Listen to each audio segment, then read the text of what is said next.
Parcours de choix, l'émission qui part à la rencontre d'individus à travers leur quotidien singulier et les choix qui ont façonné leur vie.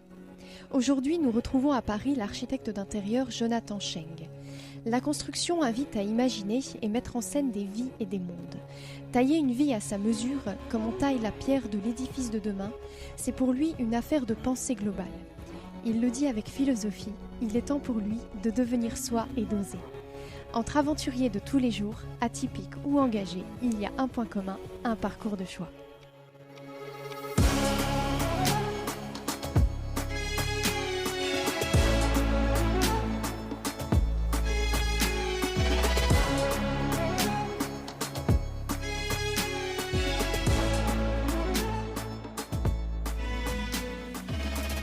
Bonjour Jonathan. Bonjour Céline.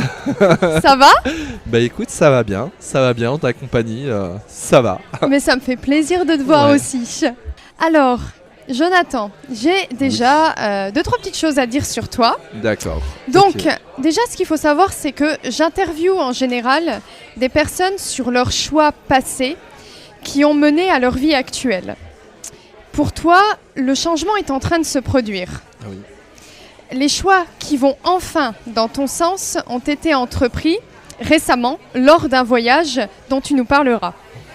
Ton premier choix a été de devenir architecte d'intérieur. Un métier que tu exerces toujours, mais à ta façon et on y reviendra. Ce métier nous a permis de nous rencontrer, tous les deux. Oui.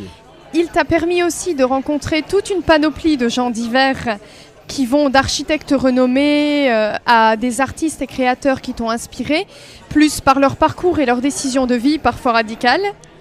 Tu as travaillé pour des gens assez célèbres, des familles assez célèbres comme la famille Bettencourt par exemple. Et afin d'exercer ton métier au mieux et de correspondre convenablement à l'attente de tes clients, tu as créé des partenariats pour répondre à la partie technique de tes créations d'intérieur.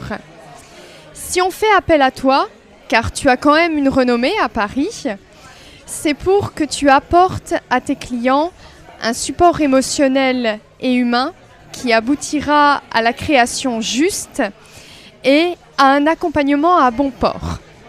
Ton point fort est dans cette subtile analyse de la personne que ton côté philosophe apaise. Et là, donc, tu nous as donné rendez-vous au Mother Café, Oui. qui est donc situé à Boulogne. Oui. Et alors, je ne sais pas si les auditeurs vont bien entendre, mais c'est vrai qu'il y a pas mal de bruit autour de nous, Oui, mais bon, c'est vrai on qu'aujourd'hui, arrive quand même à il y a s'entendre. pas mal de monde et c'est un café qui est très agréable au niveau de l'ambiance lumineuse, mais aussi de tout le mobilier qui a été choisi. Il y a beaucoup de bois, Ouais. les couleurs, il y a pas mal d'objets vintage et donc le cadre, voilà, c'est quelque chose. Donc c'est pour ça que je t'ai donné rendez-vous ici. Dans Et ce en lieu. plus, ils servent du très très bon café. Alors, déjà, est-ce que tu pourrais te présenter ? Alors, c'est une question qui pour moi est pas toujours évidente, mais je peux essayer de me présenter sans partir trop loin non plus. Mais en gros, oui, effectivement, tu as bien décrit déjà les grandes lignes. Donc en ce moment, je suis architecte d'intérieur. Voilà, tu as quel âge ? Alors, j'ai 37 ans Mhm. aujourd'hui. Et d'où tu viens ? Parce qu'à la base, tu n'es pas parisien. Alors, à la base, je suis pas parisien, je suis né dans le sud de la France, de parents qui sont d'origine d'Asie, cambodgien, et l'autre de Chine, de Hong Kong. Voilà. Et en fait, j'ai fait toutes mes études depuis l'école maternelle jusqu'à mes études d'art à Paris, et je suis finalement resté à Paris jusque-là. J'ai eu un parcours très artistique depuis le collège, dans un collège expérimental qui proposait 3-4 heures d'art plastique par semaine, avec une professeure qui m'a beaucoup marqué, et au lycée aussi, en branche littéraire art plastique. Et puis ensuite, ça m'a conduit, après le bac, à aller vers une école d'arts appliqués à Paris, donc l'école d'Olivier de Serres, dans le 15e. En fait, il regroupe à la fois la mode, design d'espace, chose que j'ai fait. Voilà, c'est la branche que j'ai faite. Il y a aussi du design graphique, une très bonne branche de design graphique, mais il y a aussi des métiers d'art le vitrail, la spécialisation du vitrail, les métiers liés à une section métal sur les objets en métal, sur les matériaux de synthèse aussi. Donc j'ai adoré parce que ça recoupait beaucoup de champs d'art que je ne connaissais pas et avec qui je trouvais que c'était passionnant d'échanger. J'ai évolué dans ces études supérieures plutôt artistiques et ensuite j'ai hésité en fait entre aller aux Beaux-Arts de Paris ou intégrer une école d'architecture. Et donc j'ai travaillé pendant 1 an pour un architecte d'intérieur et qui m'a tellement dit du bien sur son école d'architecture qu'il avait faite à Paris-Belleville, notamment sur les courants modernes et classiques et les professeurs qui attirent les étudiants du monde entier, que j'ai décidé de faire cette école-là et de l'intégrer et de faire mes 5 années en école d'architecture. Donc ensuite j'ai travaillé en cabinet d'architecte pendant 5 ans. J'ai pu expérimenter plusieurs agences. À la sortie de mon école, j'avais déjà un pied dedans parce que j'avais été recruté par mon professeur et mentor Pierre-Louis Falocci, qui est un des grands théoriciens de l'architecture à Paris et pour qui je l'aidais, en fait, je l'assistais pour préparer les cours de l'école et à la fois pour ses conférences en dehors de son agence. J'ai appris énormément à ce moment-là, surtout qu'il était féru de cinéma et moi aussi. Et donc ça nous a naturellement conduit à travailler ensemble. Et pour ma première expérience de cinéma, voilà, c'était passionnant. Voilà, j'ai eu d'autres expériences en agence, tout aussi passionnantes les unes que les autres. Donc que ce soit dans des cabinets à la fois plutôt portés sur l'urbanisme ou plutôt portés sur le promotorat immobilier. J'ai même fait une agence qui était dédiée au chantier que tu connais bien, Céline, Oui. à la partie chantier des projets d'architecture. Et voilà, donc sur le chantier de Paris-Gaîté, Île-Montparnasse. Et ensuite, en fait, j'ai décidé, il y a juste avant le premier confinement, voilà, le bon timing de me mettre à mon compte en tant qu'architecte d'intérieur. Voilà. Et le métier, je le fais encore actuellement, avec des clients très différents, effectivement, et des types de projets assez différents. En ce moment, je travaille beaucoup sur des projets de rénovation d'appartements. Je pense qu'il y a une demande assez importante en plus à Paris actuellement. Oui, complètement. Notamment avec l'approche des Jeux Olympiques. Il y a beaucoup cette envie de rénover en fait des appartements, des lieux et d'en faire des petits bijoux symptomatiques de Paris et pour la location pendant les Jeux Olympiques. Bon, c'est un phénomène, c'est un courant. Et effectivement, c'est un moteur et ça crée une dynamique très importante en ce moment sur la rénovation. Donc ça me demande d'être très proche de mes clients, de les accompagner complètement dans cette aventure-là, parce que c'est vrai que c'est une mission qui est très périlleuse et quand on est de l'autre côté... Presque faite au dernier moment d'ailleurs, parce que là il reste très peu de temps avant les JO. Oui, c'est ça. Donc on parle beaucoup de délai. Oui. On essaye de poser vraiment les attentes en termes d'univers qu'on va monter dans ces appartements. Donc, voilà. Donc il y a du boulot. Il y a du boulot. Effectivement, en ce moment, il y a pas mal de projets à venir aussi là-dessus. Et pourtant, effectivement, comme tu l'as très bien dit, je suis à la croisée de 2 chemins. Et la connexion entre les deux justement, c'est une relation comme une relation de couple que j'essaye de créer au mieux, de trouver la justesse dans mes 2 parties en fait. Je voulais déjà te demander pourquoi est-ce que tu as choisi ce métier ? Très bonne question. Et je vais essayer de faire le plus concis et simple pour y répondre et le plus compréhensible parce que j'ai l'habitude de partir dans tous les sens. En fait, j'ai choisi ce métier parce que, parce que ça me permettait de pouvoir être libre. La notion de liberté était très importante pour moi. C'est-à-dire que je pouvais faire mon métier de manière autonome, alors seul avec des entreprises, mais pouvoir créer la conception et mon rapport aux clients et tout, la comptabilité, enfin tous les aspects, je pouvais les gérer seul et sans structure trop lourde, parce qu'en fait dans les agences d'architecture, je trouvais qu'il y avait quand même pas mal de pression. J'avais beaucoup de mal à travailler à la fois dans cette pression et dans tout un système très, très encadré. Et que pour moi, le choix de l'architecture d'intérieur, ça représentait plutôt justement cette autonomie, cette liberté de pouvoir gérer ses chantiers soi-même, de pouvoir rencontrer les clients, de pouvoir créer les projets conceptuellement. et aussi parce que j'avais des bases d'architecture liées À tes études. à mes études. Voilà. Et donc du coup, je savais manipuler l'espace en termes de plans, des logiciels aussi de 3D que j'avais pu toucher. Donc ça m'a permis de commencer avec un bagage lié à l'espace, à la connaissance de l'espace. Et après, j'ai découvert et appris aussi au fur et à mesure, parce qu'il y a plein d'aspects que j'ai découvert aussi dans cette aventure. Notamment sur, par exemple, le choix des matériaux, des mobiliers, de cette approche fine de comprendre les attentes de son client, dans quelle direction il a envie d'aller. Et tout ça, en fait, il y a plein de choses que j'ai pas appris à l'école. Tu me disais, quand tu faisais le bilan des 3 dernières années, avec tes 25-30 clients, tu t'es rendu compte que tu n'avais pas eu vraiment de remerciements de la part de tes clients. Effectivement, ça pose une grande question. Quand je fais le bilan de toutes ces expériences, en fait, c'est un métier qui demande de fournir, pour moi, énormément d'énergie et de temps. En fait, je vois ça un peu comme la création d'une œuvre. C'est-à-dire que quand j'accouche de ce projet de rénovation d'espace, c'est un peu comme un artiste qui accouche d'une œuvre. Et en fait, parce que j'ai créé un attachement très fort avec ce projet.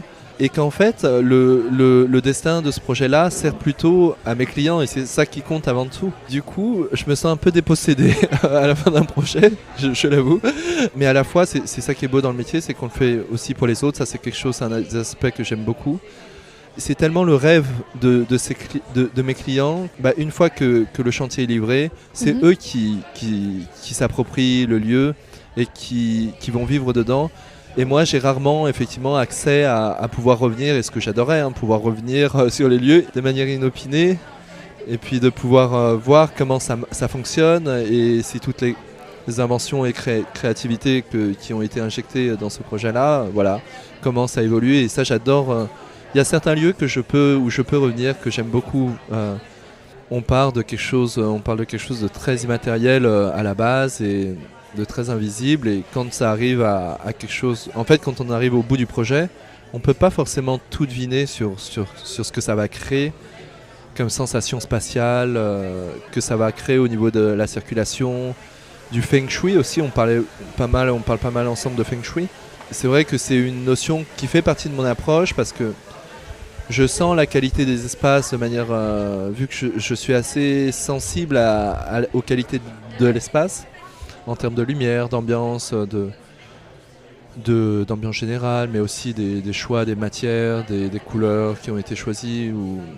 Et quand je conçois un projet, effectivement, j'essaie de visualiser l'émotion, enfin la sensation que j'aimerais que les habitants ils puissent vivre dedans. Et donc effectivement, si on parle de reconnaissance, moi je pense que c'est quelque chose que j'ai dû accepter, en fait, de me dire que c'est une œuvre que je livre pour la vie de ses occupants, et que je dois accepter de pouvoir lâcher, ce qui est pas toujours évident. Et tu me disais aussi que créativement, il te manque quelque chose, que lors de la plupart de ces projets, et particulièrement maintenant, que tu ne te trouves pas assez honnête envers toi-même, que tu n'as pas la possibilité de développer suffisamment tes dons. Effectivement, dans l'architecture d'intérieur, dans la rénovation, bien sûr qu'il y a les choses immatérielles, mais on parle quand même à 90% de choses réelles et matérielles. On est dans le monde des objets, disons du plaisir et du bonheur apporté par son intérieur. Alors c'est très important, mais par des objets, voilà, par le matériel. Et c'est vrai que moi, mon univers, comme tu le dis, effectivement, c'est beaucoup l'immatériel, la spiritualité, l'art aussi. Et effectivement, dans ces projets-là, même si ça engage une grande partie sensible et artistique, bien sûr, dans l'assemblage des matériaux, des couleurs, etc., ça n'emploie pas tout mon côté artistique. En fait, il y a une grande partie de moi qui est très artiste.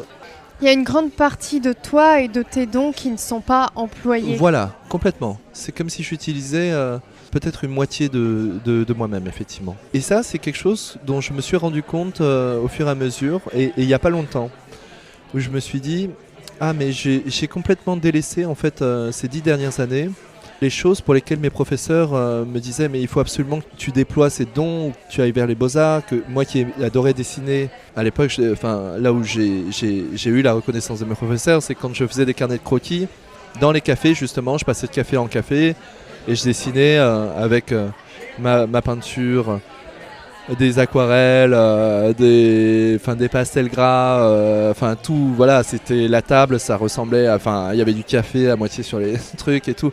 Il y a ce côté organique que j'ai plus aujourd'hui et que j'adorais et pour lequel en fait les professeurs savaient pertinemment que c'était mon univers et qu'il fallait que je développe ça. Ça pose une grande question, ces 10 dernières années, j'ai pris un chemin et... Tu as choisi ce côté technique parce que justement, ça n'était pas la facilité. Pourquoi ? Alors, pourquoi on se dirige vers des choses qui demandent une rigueur technique imparable ? C'est la très très grande question. Je pense que si j'ai été attiré par ça, c'est lié à mon histoire familiale, peut-être aussi. Tu nous parles un petit peu de ta famille ? Allez, c'est peut-être le bon moment, effectivement. Mon père, il adorait dessiner, mais pas du dessin artistique comme moi j'aime bien faire. C'était du dessin technique, de bateau, au crayon, au critérium, à la règle, sur un papier quadrillé, tout ce que j'aime, quoi. Mais ça m'a laissé un truc, peut-être que c'est quelque chose, j'ai peut-être voulu lui faire plaisir, quoi, en faisant ça, ou suivre sa direction, surtout que mon grand-père, donc son père était aussi dessinateur, il avait ce côté architecte, à dessiner des plans d'hôpitaux ou des choses comme ça pour sa région du Cambodge. Le côté sérieux artistique. Voilà, c'est ça. C'est que, c'est le côté assez méticuleux, sérieux. Technique, très rigoureux. Mon père, c'était quelqu'un de très... de très pas artiste. Ouais, c'était plutôt côté mathématicien. Et effectivement, ma mère, c'était plutôt l'autre côté artistique. Elle est dans l'univers du cinéma. Elle est à la fois réalisatrice et monteuse de films. Et donc j'ai baigné dans un univers du cinéma parce qu'elle faisait partie de l'équipe d'un réalisateur très connu en France qui s'appelait Éric Rohmer. Donc qui faisait partie du courant de la Nouvelle Vague, qui pour moi c'est l'univers qui me représente peut-être le plus. Ces discussions dans les cafés, ce rapport humain qu'on voit dans les films, la philosophie qui est très présente, la notion au temps et à la nature aussi. C'est des choses que je trouve très importantes. Donc il y a deux univers qui se croisent à travers mes deux parents. Donc je pense que c'est effectivement deux aspects de moi et aujourd'hui, c'est plus l'autre côté en fait qui prend le dessus. C'est le côté artistique. C'est quelque chose que... Alors j'adore être dans les plans aussi, dans la 3 dimensions, dans les nouveaux logiciels de 3D. Dans la réalisation. Voilà. En réalité, parce qu'on a besoin de ça aussi. Complètement. Oui. Parce que effectivement, la finalité d'un projet d'architecture, c'est un dessin fait aujourd'hui à l'ordinateur qui a été fait à la main à l'époque. Aujourd'hui, ça passe beaucoup par la 3D. Donc il y a un pont entre... moi, je vois la 3D comme une œuvre d'art aussi, comme un jeu. C'est marrant, quoi, de balader en 3D dans le logiciel et d'essayer de trouver les meilleures solutions spatiales. Donc il y a quelque chose d'assez amusant et assez artistique aussi, je trouve. D'ailleurs, c'est quelque chose que, en ce moment, je suis en train d'essayer de détourner par les mêmes outils, de créer des œuvres 3D, par exemple de maisons imaginaires que j'ai en tête ou des choses comme ça. Donc ça, c'est tout nouveau aussi. Je suis aussi fan de technologies modernes et contemporaines. En fait, je mets l'univers de la 3D avec l'intelligence artificielle. Donc j'essaie de voir ce que ça peut donner. Et donc j'expérimente autour de tout ça.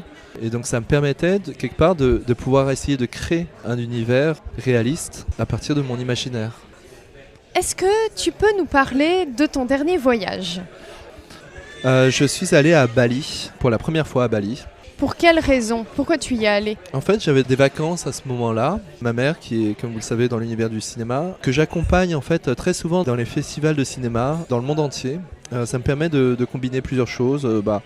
Des vacances en famille pour reconnecter, et puis à la fois mes vacances aussi, et à la fois me baigner dans son univers qui est le cinéma, chose qui me passionne. Surtout par les personnes que je rencontre aussi dans le cadre de ces festivals.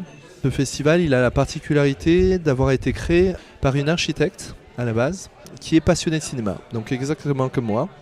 En fait, ce festival de cinéma, il a commencé par se passer dans son salon à 20 personnes, et aujourd'hui, il regroupe entre 1000 et 2000, voire ça va attendre vers plus encore. et des réalisateurs du monde entier, et ça en l'espace de peut-être moins de 10 ans. Donc, en plus, c'est un festival donc, qui a gardé son essence très familiale, avec des valeurs très communomiennes. Les jeunes réalisateurs qui viennent là passer une semaine, on se retrouve en fait entre artistes passionnés de cinéma, des jeunes réalisateurs, des gens de l'industrie du cinéma, et donc on passe notre temps à regarder des films, les films des uns et des autres, dans des salles obscures dédiées à ça. Vous avez la possibilité de partager, j'imagine, aussi. Et il y a des conférences, on partage, ensuite on va manger ensemble, ensuite on va boire des coups ensemble. Vous êtes logés aussi ensemble? On est logés ensemble, ouais. L'organisatrice nous avait tous mis dans un même hôtel avec une piscine. Et d'ailleurs j'étais très content de l'apprendre parce que tous les 2 jours maximum je suis dans l'eau, quoi. Et donc Bali dans cet univers-là du cinéma, et ça a été une révélation énorme. Tu me disais que humainement, tu avais enfin l'impression d'apporter quelque chose et d'être créateur toi-même quand tu étais là-bas. Alors c'est drôle parce que j'étais le seul en fait, un des seuls qui venait, mais sans portée de création. Et sur mon badge, j'avais juste, il y avait rien sur mon badge, il n'y avait aucun nom, il n'y avait rien. Donc j'étais page blanche. Page blanche, tout à écrire. Voilà, tout à écrire. Là-bas, ce qui est marrant, c'est que juste en étant moi-même fan de cinéma et juste vivant, et juste moi-même quoi, dans mon existence, quoi, sans être professionnel de la profession, c'était juste Jonathan qui est né en France, qui a des origines d'Asie, du Sud, mais qui s'y connaît quand même en cinéma, qui a une sensibilité, et qui a baigné dans l'univers du cinéma, ce qui a conduit ma mère à venir en France, que j'ai poursuivi ma passion en regardant tous les films possibles et inimaginables, et donc que j'avais un langage commun effectivement avec les personnes sur place. Ça a été une connexion immense, parce que toutes ces personnes qui étaient en général plus jeunes que moi étaient passionnants. Voilà, je pense à plein de monde, mes 3 jeunes réalisatrices qui étaient les chouchous du festival, à peine la vingtaine, et pourtant repérées par Rare Festival du film asiatique au Canada. Et je me suis entendu avec plein de monde, des artistes réalisateurs passionnants. Ça a été comme si j'étais pour la première fois au bon endroit, au bon moment. En fait, c'était et une émotion. Pour la première fois. Ouais, quand je suis revenu dans l'avion, voilà, j'ose le dire à l'antenne, avec toi, tu vois, ça c'est une des choses que je pourrais dire à personne d'autre. Ça m'est jamais arrivé, mais j'ai pleuré quasiment la moitié du trajet en fait, en regardant les films dans l'avion, en repensant à la force que c'était comme moment, à quel point c'était passionnant en fait. Pour moi, de voir ces films-là avec ces personnes et d'échanger avec ces personnes-là qui sont complètement simples, les rapports étaient simples. T'étais aussi partagé, parce que même si toi tu n'avais pas un film, une création à amener, ce que tu leur amenais, cette espèce de peut-être de confiance, était vraiment bienvenu, et tu avais aussi ton rôle en fait à jouer sur place. Complètement. La grande surprise effectivement, c'est que en fait, les gens avec qui je m'entendais et qui venaient vers moi, et ce qu'ils ressentaient, c'était purement énergétique en fait. Il y avait quelque chose de l'ordre de la confiance, de la paix intérieure, que je travaille beaucoup sur moi, parce que j'aime beaucoup l'univers du bien-être que je développe aussi dans ma pratique d'architecture d'intérieur. D'où le slogan du bien-être dans votre espace, en fait, dans votre vie. Et le rapprochement entre le bien-être intérieur lié à l'espace et son bien-être intérieur dans son cœur, dans son âme, dans son corps, quoi. En fait, j'avais l'impression de leur apporter quelque chose dont ils avaient besoin. Peut-être qu'ils avaient besoin de quelqu'un comme ça qui enlève cette pression de l'événement. C'est vrai que c'est un événement où il y a pas mal de pression parce que c'est la première fois qu'on monte son film, qu'il y a des attentes énormes. Et en fait, quelqu'un qui vient de l'extérieur comme ça et qui est juste là pour voir des jeunes créateurs et jeunes créations et qui a rien à prouver, c'est comme si je leur apportais effectivement un bien-être. Et on m'a dit même, on m'a remercié en me disant, quand je suis là, ça simplifie les rapports humains en fait entre eux. C'est fort ça. Ouais, c'est hyper fort. C'était hyper touchant d'entendre ça, hyper fort, parce que c'est l'impression que j'avais en étant là. On se confiait à moi sur des choses, juste en étant là, et parfois je comprenais pas forcément parce que c'était dans une langue que je maîtrise pas. Donc juste d'être là en fait pour recevoir, pour comprendre, et donc j'avais l'impression effectivement de fluidifier les rapports humains entre eux, et ça m'a ouvert les yeux sur une qualité que je pensais que j'ai pas développée ici en France et à Paris, vers laquelle je tends en fait de plus en plus, mais que là-bas c'était évident. Tu dis que ce n'est plus possible, depuis que tu es rentré de ce voyage, de faire quelque chose qui va à l'encontre de toi-même depuis Bali. Complètement. Complètement. C'est vrai qu'en rentrant, je voulais que cette vague, déjà quand on revient de voyage, on a envie que les effluves restent le plus longtemps possible. Tous les objets que j'ai rapportés de là-bas, ou les cadeaux qu'on m'a offerts, un livre de poèmes d'une jeune artiste, ou des objets, je me suis dit qu'en fait, je pourrais plus faire de pas en arrière à partir de maintenant. Et que toutes ces personnes qui m'ont accordé leur confiance et qui ont vu en moi un artiste, malgré tout ce que je prétende faire ou être, je pense que les réalisateurs ont ce pouvoir aussi, je pense que ou des personnes comme toi aussi tu as, de voir la vérité à travers tout, à travers ce qu'on dit, à travers les mots qu'on essaye de trouver, les choses comme ça.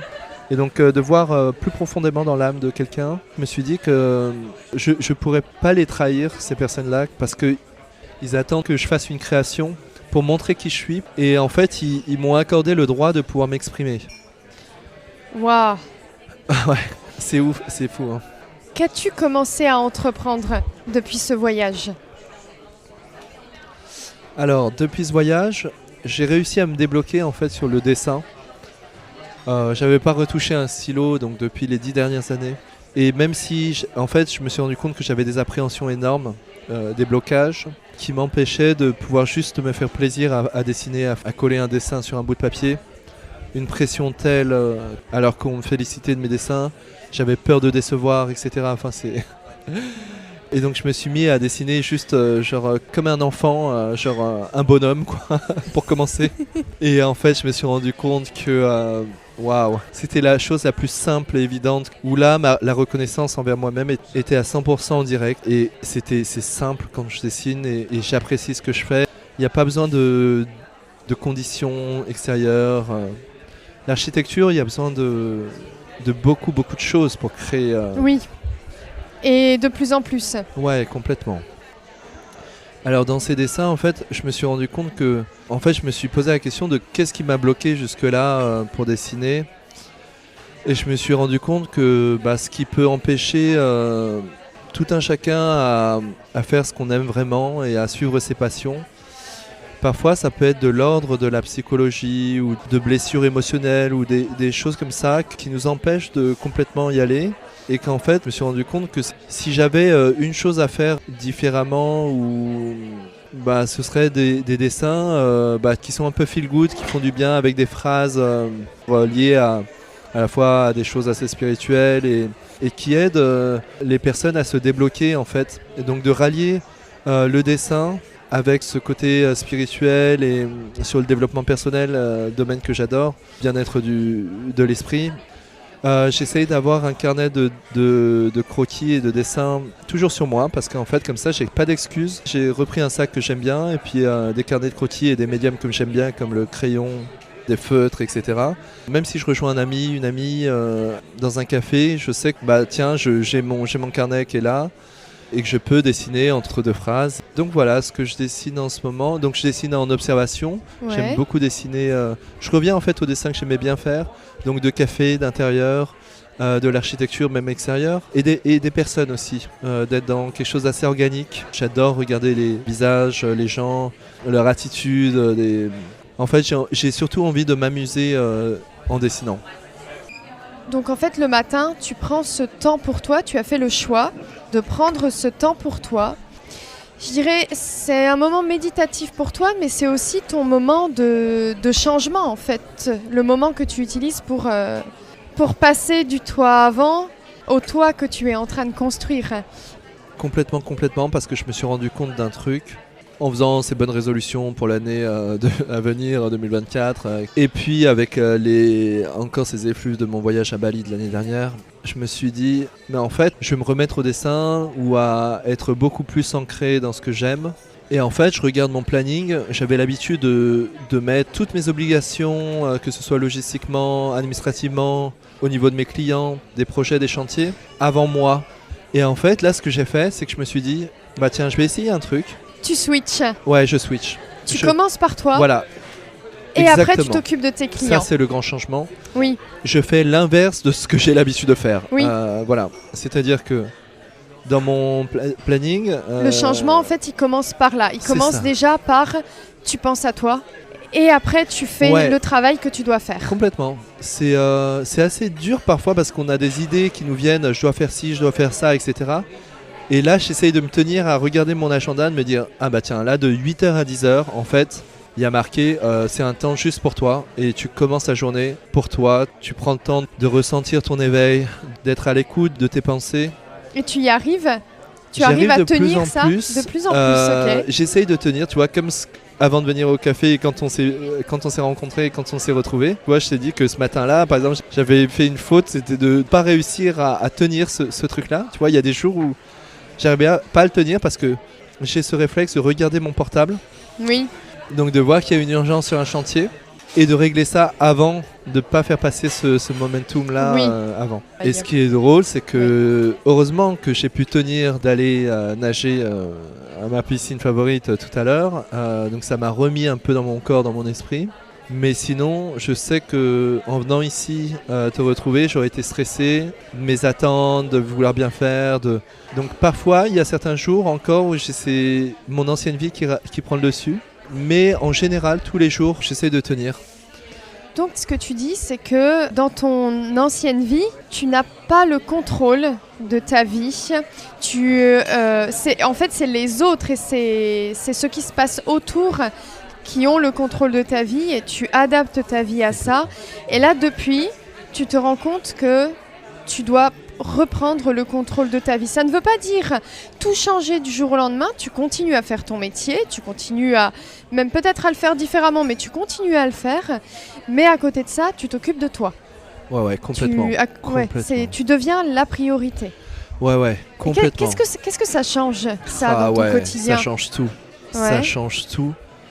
C'est un truc que j'ai jamais fait avant. C'est quelque chose hyper basique et qui a l'air très simple, mais en fait que je me suis rendu compte que je faisais pas déjà. Et ce que ça a changé, en fait, c'est dans tous les aspects de ma vie, que ce soit en travail, en relation de couple ou avec les amis aussi, hein, que finalement, en fait, je suis beaucoup plus à l'écoute de moi avant tout pour pas me trahir, même vis-à-vis de mes clients. C'est-à-dire que comme ce matin, comme je t'ai dit, j'avais un rendez-vous client et j'y suis pas allé parce que je me sentais pas suffisamment prêt pour ce rendez-vous. Donc j'ai dû le reporter. Mais mes clients savent que je suis comme ça aussi.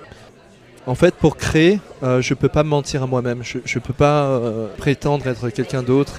Et donc ils savent que j'ai ce côté artiste et qu'il faut faire Et avec. tes clients, ils acceptent ça. De plus en plus, j'ose le montrer. Et en fait, ce que ça change, c'est que ce soit mes entrepreneurs, mes clients, mes amis, quand je suis dans une relation de couple, déjà je laisse de moins en moins de choix. En fait, je m'efforce de ne pas laisser le choix. Donc comment tu fais? Tu préviens avant tes clients de comment tu fonctionnes? Ouais. Ou alors la plupart du temps ce sont des clients qui te connaissent déjà et qui savent déjà comment tu fonctionnes? Alors parfois il y a des clients qui me connaissent déjà et qui savent que je suis comme ça et qui connaissent mes traits de personnalité. Et les nouveaux clients, ils le sentent très vite. D'accord. Je leur montre pas mon agenda, tu vois, où de 8h à 10h il y a marqué mon bien-être à moi. Ensuite il y a ma séance de piscine et de yoga et de méditation. Non, mais c'est ça qui fait ta particularité Ouais. aussi. C'est peut-être ce qu'attendent les clients d'ailleurs, Oui. ce côté artiste. Je suis vraiment étonné de voir que peut-être que mon site aussi traduit ça, que mon univers c'est un peu celui-ci et que ça matche bien avec les nouveaux clients que j'ai. Effectivement, tu as raison, c'est ça qu'ils attendent. C'est ça qu'ils attendent, ouais, de moi. C'est une belle réussite de te dire que tu peux vivre, je parle là en termes monétaires, sociétal aussi, en allant dans le sens d'être toi-même et d'être accepté. Ouais, ça c'est un challenge énorme et ça se construit tous les jours parce que c'est un turnover. Je sais que cette année, je me suis dit, je pourrais plus faire donc de pas en arrière. Et là-dessus, donc me comprendre, à me mettre en priorité. Et en fait, je vois les bénéfices de tout ça. En fait, je trouve que ce qui manque beaucoup dans la vie contemporaine et dans la vie de beaucoup de monde, c'est d'avoir suffisamment d'amour pour soi et de se remettre le focus sur soi-même, ses propres besoins, limites et se comprendre. Parce que les peurs et les insécurités peuvent empêcher sa propre évolution, on peut s'auto-saboter. Et c'est, je trouve, le travers de la société première aujourd'hui, qu'on est plutôt instrumentalisé, qu'on passe notre vie à marcher à côté de soi-même, et que de revenir dans son corps, dans son esprit, dans ce qu'on est vraiment, essentiellement.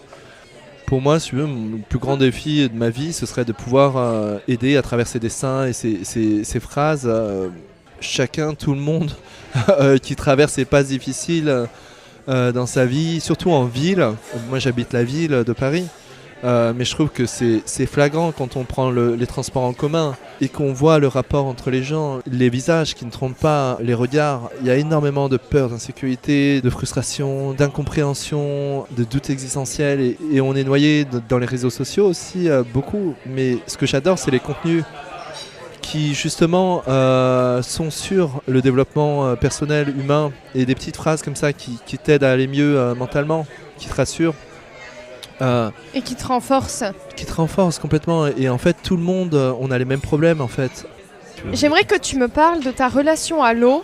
Parce que l'eau est un élément important. Voilà, on va dire l'eau, c'est la vie. Complètement. Beaucoup d'autres éléments sont la vie, mais l'eau particulièrement. Et toi, tu as une relation très particulière à cet élément. Est-ce que tu peux nous en parler un peu plus ? C'est lié à mes origines d'Asie. L'eau, c'est effectivement, comme tu le dis, la vie, que ça doit couler en permanence. Mais c'est aussi quelque chose qu'on retrouve dans les habitats des familles. Il y a souvent une fontaine ou une eau qui coule sur les tableaux, il y a de l'eau. Dans certaines cultures aussi, si je prends au Maroc par exemple, toute la maison est construite autour d'une fontaine. Complètement. Au Japon aussi d'ailleurs, oui, dans beaucoup de cultures effectivement. L'eau c'est donc symboliquement et c'est ce qui coule en soi aussi à beaucoup de pourcents, sur la terre aussi.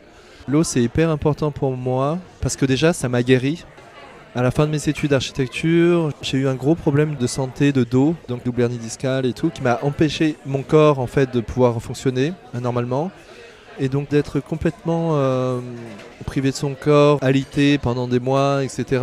Il y a des docteurs qui m'ont dit faut que tu ailles en psychothérapie. Et j'ai adoré parce que ça m'a fait comprendre, les premières choses que j'ai dit en psychothérapie, c'était que j'avais l'impression qu'à l'intérieur de moi, d'être devenu un bloc de béton autour de mon cœur et de mon âme. Et tout son enjeu, ça a été de me dire, toi, par tes origines, en fait, on va essayer de te refaire devenir ce roseau qui pose dans l'eau, qui est solide comme un bloc de béton, mais qui par contre ne peut pas se casser malgré les vents et les marées et les tempêtes, et qu'en fait c'est plus toi ça. En 2 ans, j'ai pu redevenir, à force de travail sur moi et de séances.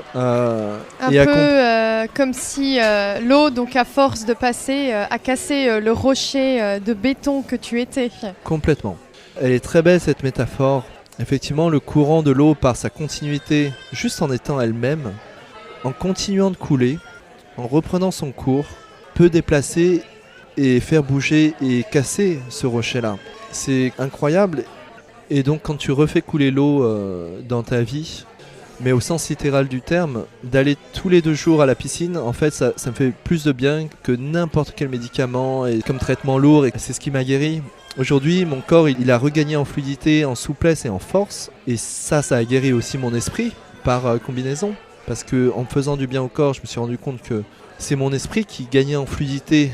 Et en fait, dans ma vie de tous les jours, quand je fais pas ça, je le sens tout de suite déjà.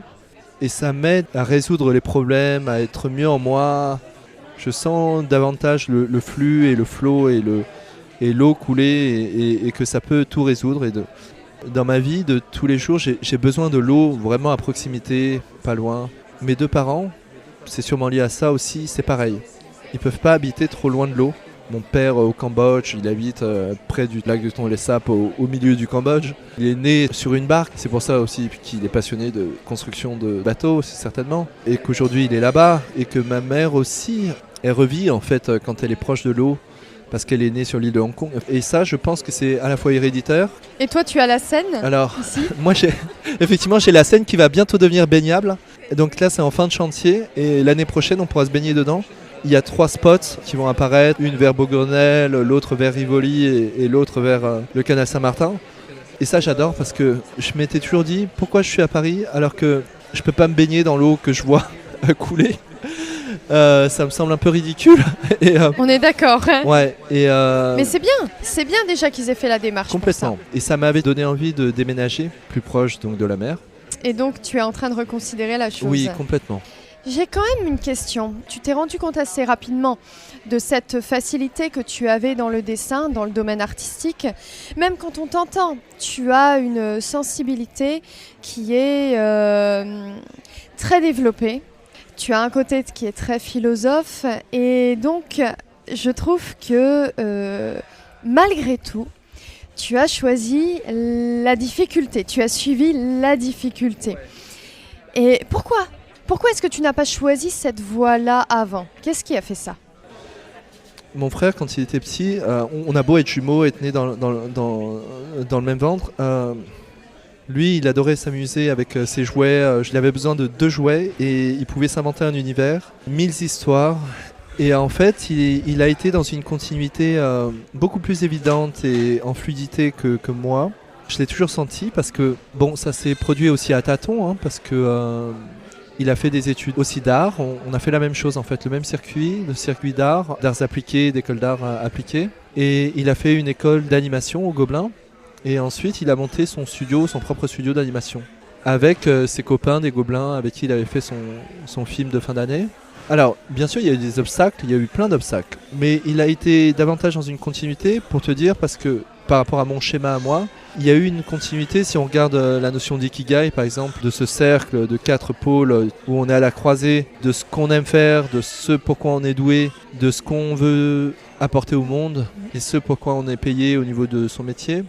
Lui, il est complètement dedans, à l'intersection de ces 4 cercles, ce que je trouve très beau. Ma sœur aussi, ma petite sœur qui a 3 ans de moins, alors elle avait moins de facilité à dessiner que ses 2 grands frères.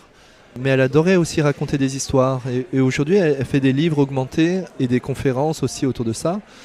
Parce qu'elle fait des installations dans un univers des tanuki qu'elle a inventé, qui sont des animaux imaginaires. Donc il y a des projections, il y a son univers, et puis il y a son copain qui fait les animations de ces tanuki. Et elle fait des parcours augmentés pour les mairies, pour des villes. Elle a vraiment trouvé son truc. Et en fait, moi, ce qui est marrant là-dedans, c'est que en fait, j'ai pas choisi la facilité, la simplicité.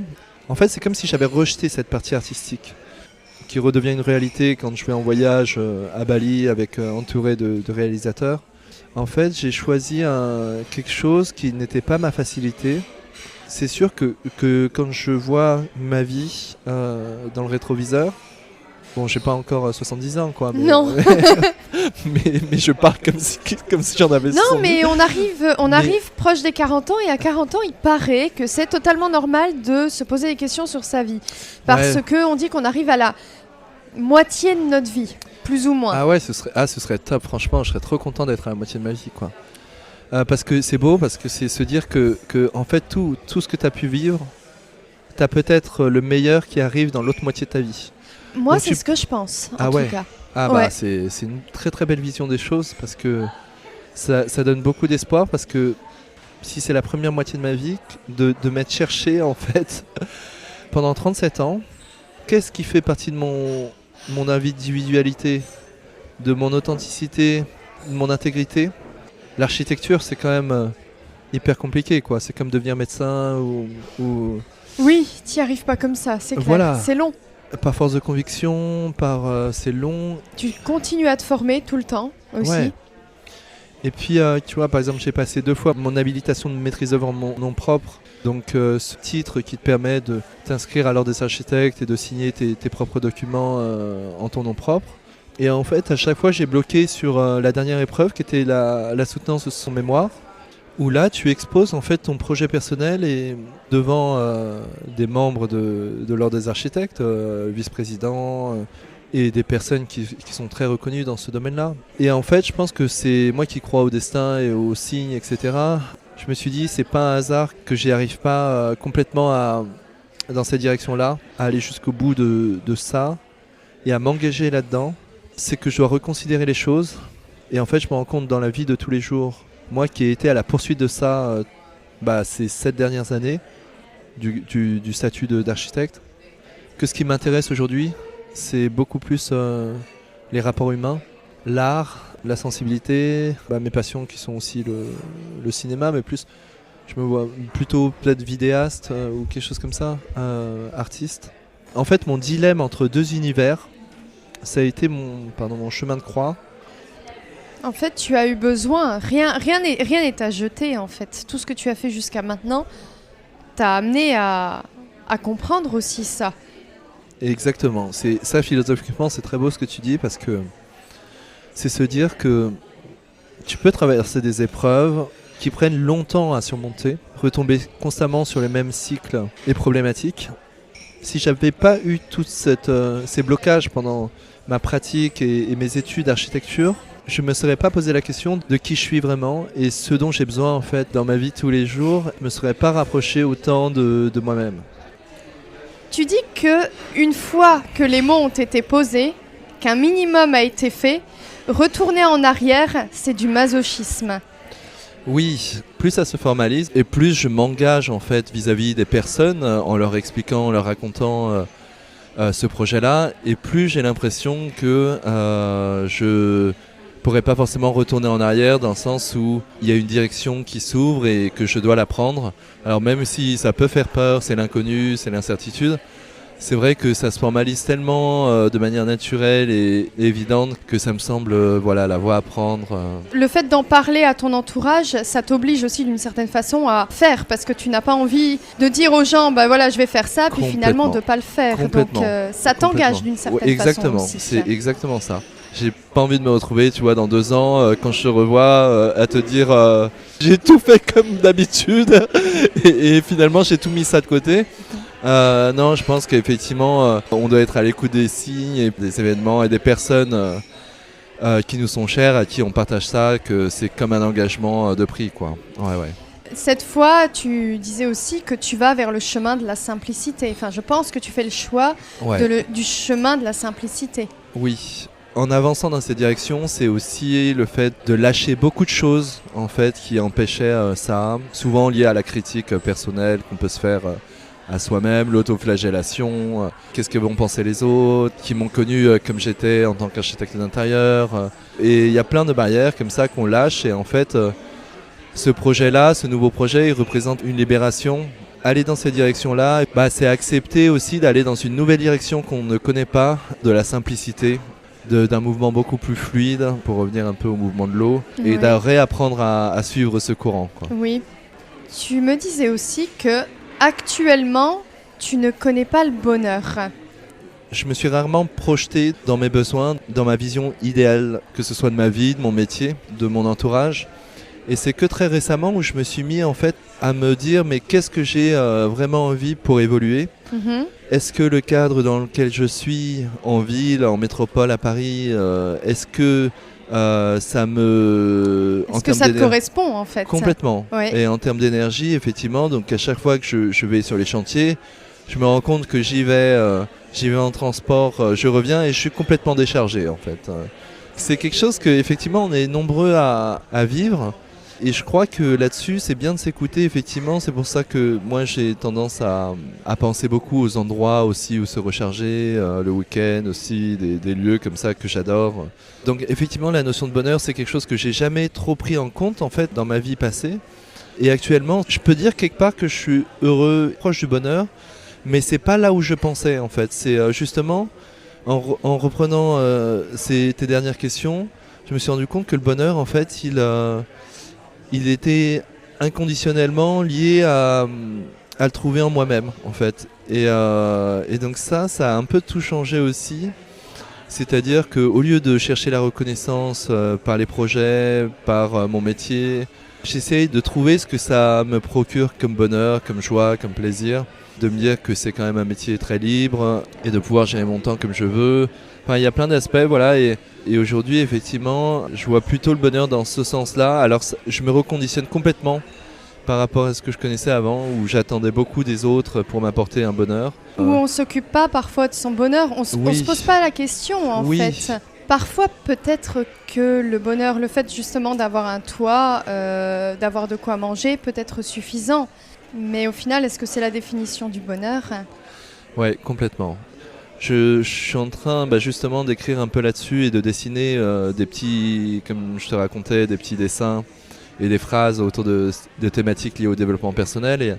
Et en fait, je dessinais ce matin un dessin où la place qu'on se fait dans le monde avec nos propres besoins, en fait, est très liée à la place qu'on nous a donnée petit et la place qu'on donnait en fait à ses besoins. Du coup, donc c'était un dessin d'un petit enfant avec une toute petite zone avec un tout petit cercle autour de lui, voilà, où il met tous ses jouets. Et puis il se rencontre adulte, qu'il n'a pas forcément agrandi son cercle. L'idée, c'est en fait de se dire qu'est-ce qu'on a fondamentalement besoin et pour notre bonheur et que parfois le cadre et le cercle dans lequel on a grandi, c'était peut-être pas le bon et qu'il faut peut-être le revoir et trouver quelque chose de plus adapté à ça aujourd'hui. À ce qui nous correspond. Ouais, complètement. Ouais. Quels sont tes plans maintenant ?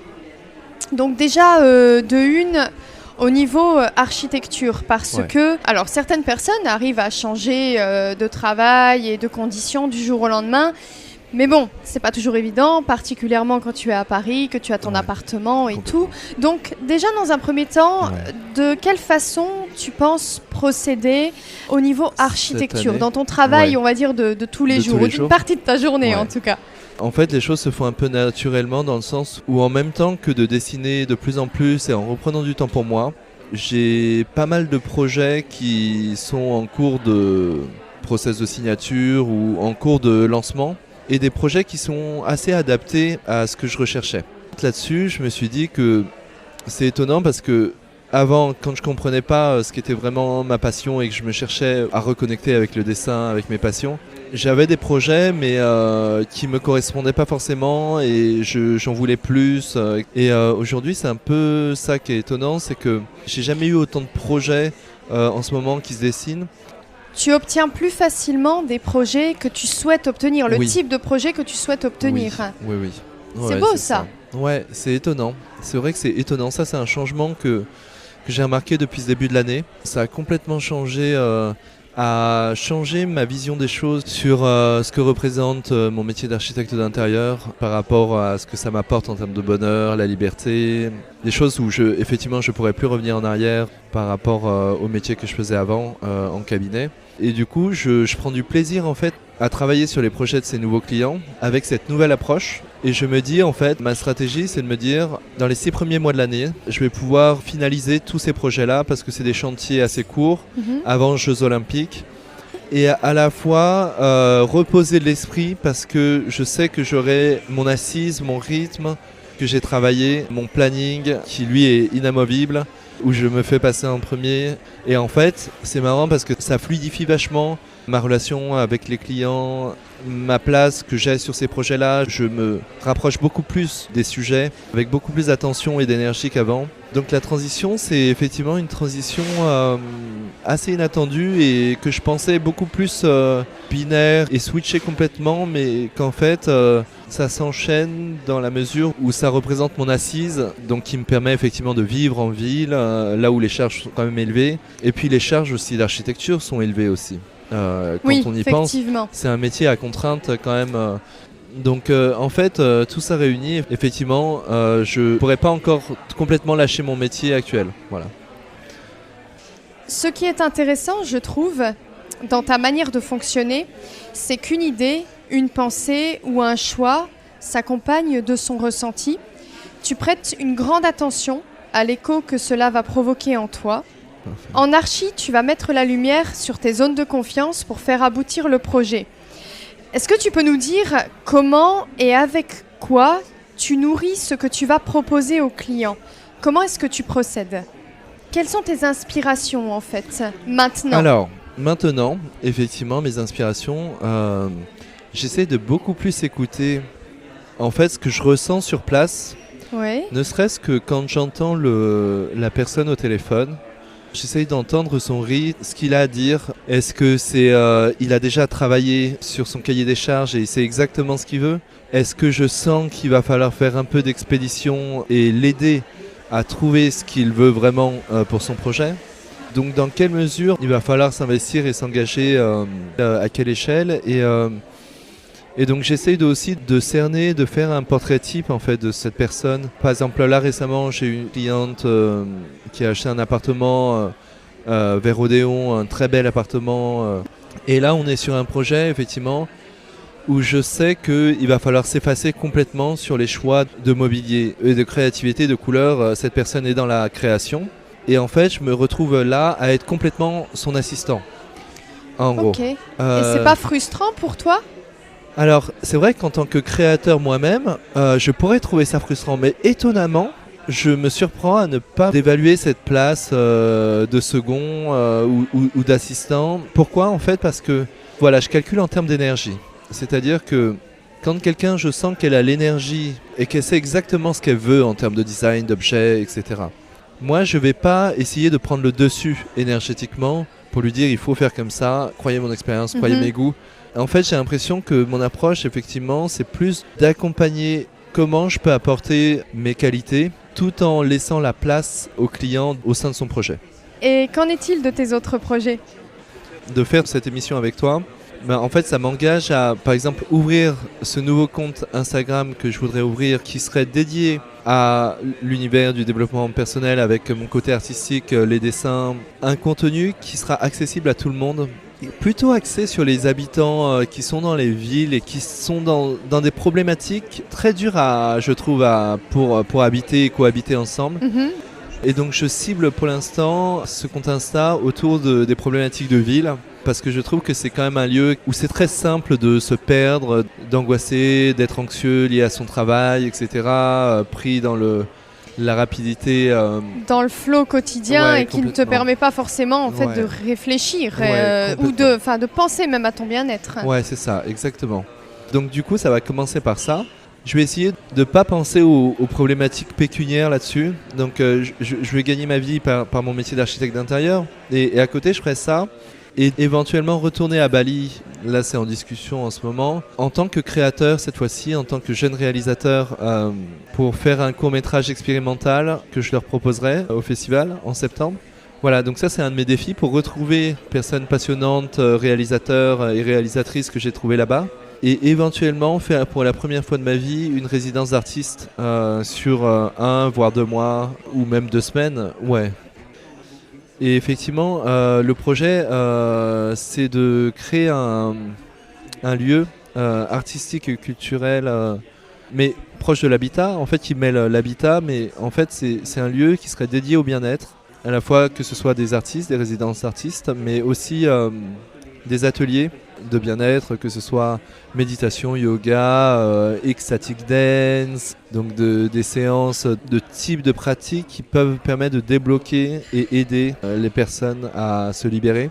Il peut même y avoir des ateliers d'ikigai pour trouver son centre. Et ça, c'est un grand rêve que de créer et monter ce lieu-là en Grèce. Je le vois déjà, un plateau comme ça sur l'infini, de l'océan avec les montagnes et puis les rochers en bas là, qui mènent aux plages de galets ou de sable. Je sais pas encore, mais en tout cas tout ça se dessine et d'ailleurs je suis en train de le dessiner en 3D pour m'amuser artistiquement. Et c'est un projet aussi qui m'a été amené aussi par une amie qui partage cette passion, qui m'a fait découvrir toute cette mouvance-là sur la libération par le corps, par la danse, etc.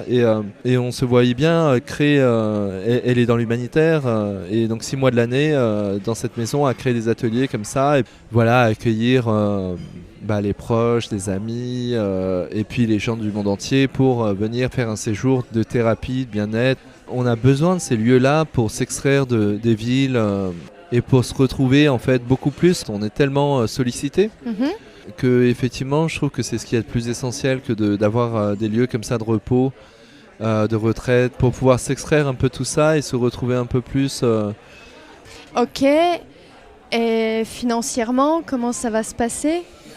Alors financièrement, ça va se passer très communément, comme tout achat immobilier. On a un plan sur les 3 prochaines années de combien il faut mettre de côté pour ce projet-là. On sait bien sûr que, par exemple, que ce soit en Grèce ou si c'est dans le sud de la France, proche de la côte atlantique par exemple, on sait qu'on va aller chercher des prix qui sont dans la fourchette basse plutôt. mais dans une région qui serait accessible et qui promeut le développement de projets pour créer du dynamisme.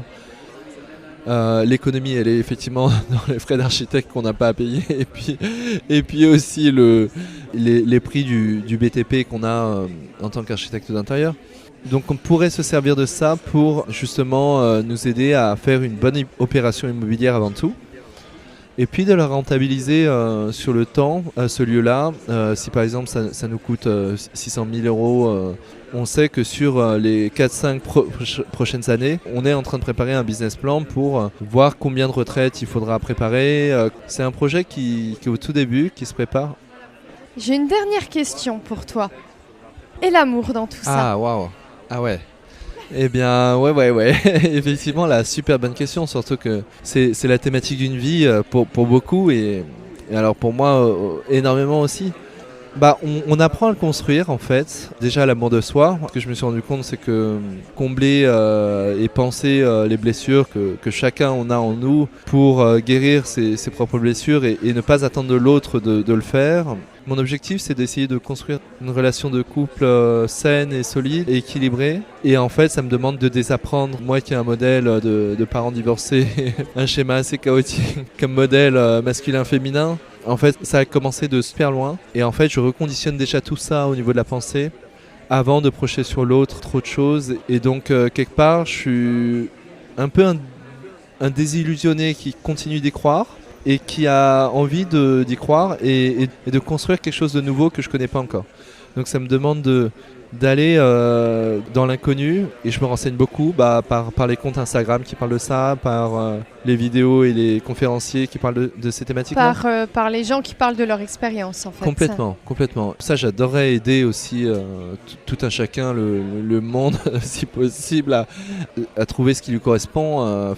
C'est que l'amour, en fait, il peut se trouver de plein de façons. Déjà de soi. Ouais. Être très heureux en amour, amitié avec d'autres personnes et puis grandir avec ça. Et l'amour, donc l'amour peut prendre aussi plein de formes. L'amour avec une personne ou plusieurs personnes peut prendre aussi une autre forme. Complètement. Et chacun peut se compléter avec ça à sa manière. Complètement. Et c'est vrai qu'il n'y a pas forcément de bonne forme. Mais ça commence avec soi. Mais que ça, et effectivement, et ça ouvre les perspectives sur plein de nouvelles formes et de possibilités.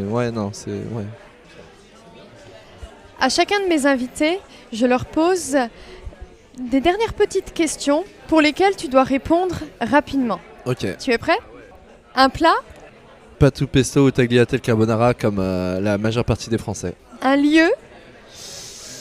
Celui qui me fait le plus de bien en ce moment, ma piscine à Boulogne. Tes vacances idéales? D'accord, c'est entre l'aventure et la farniente. Ce que j'aime bien, le dernier voyage à Bali, j'aimais bien parce que c'était exactement entre les deux, la découverte et l'aventure, et puis à la fois quelque chose avec des lieux très confort, très zen, très spirituel.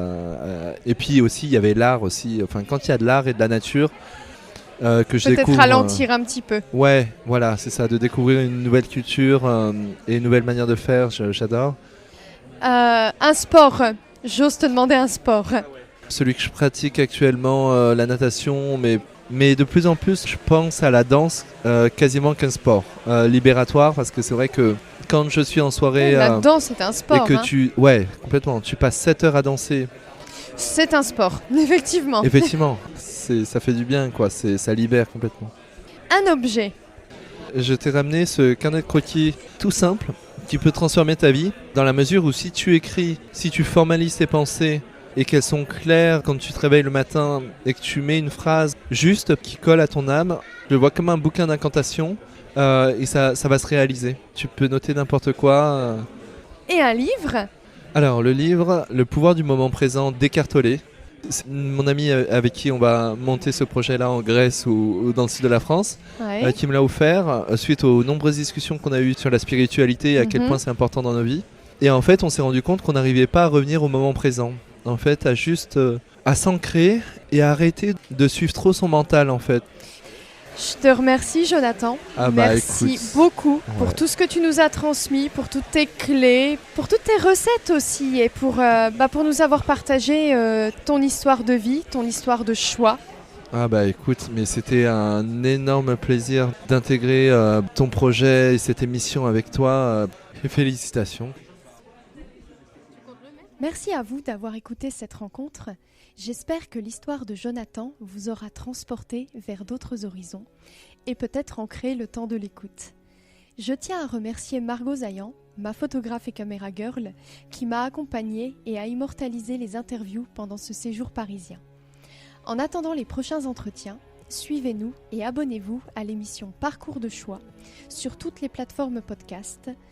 Et pour découvrir les visuels et les rencontres à venir, rendez-vous sur l'Instagram et le WhatsApp de l'émission. Et pour ma part, je vous dis à dans un mois.